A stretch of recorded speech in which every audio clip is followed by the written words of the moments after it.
Great race coming up.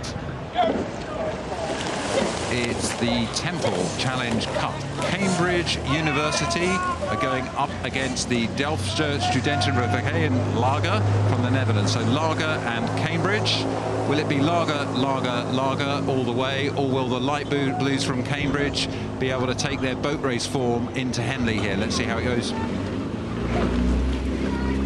I have to tell you, Matt, when I got the timetable through last night and realised what races I'd be commentating on today, this was the one I was looking forward to. The Dutch up against this imperious crew from Cambridge, the Goldie crew, the reserve crew from the boat race, all but untouched since their win in April. And now they, for me, are the domestic favourite for this trophy.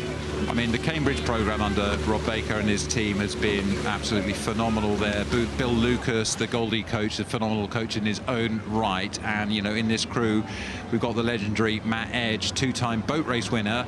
And just look at the programme there. You win the boat race twice, you don't make the crew this year, and you sit in the Goldie crew and you make sure the Goldie crew is good enough to take it to the Laga crew here at Henley. That is the mark of a good culture and a great athlete, and so respect to Matt and the other men in this boat.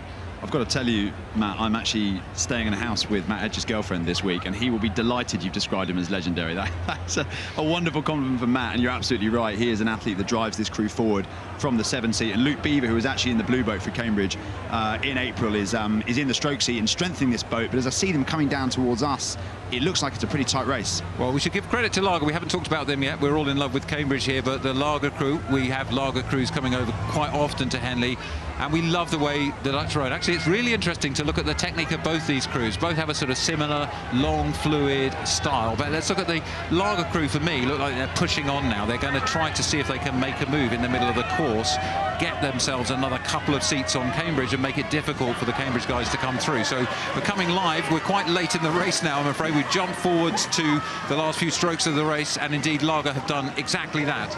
Yeah, amazing from the Dutch to hold off Cambridge. They've just sat on that half-length lead, and Cambridge have thrown everything at them, but it's going to be the Dutch who prevail here. Well, that's really interesting, isn't it? Exactly as you say, Tom. I think you called it perfectly. Sometimes with crews that row so smoothly as these two, it doesn't seem to be quite so aggressive, but they were just moving and moving and moving and moving. So credit to the Dutch there. That is a really strong crew from Cambridge, although it's their second crew. A fantastic race there. Of course, we've got Cambridge, their blue boat effectively, plus Tom Ford, the Olympian gold medalist from the British 8, still to come in the Grand. Cambridge entering the Grand up against the big international crews here. So much more to come at Henley.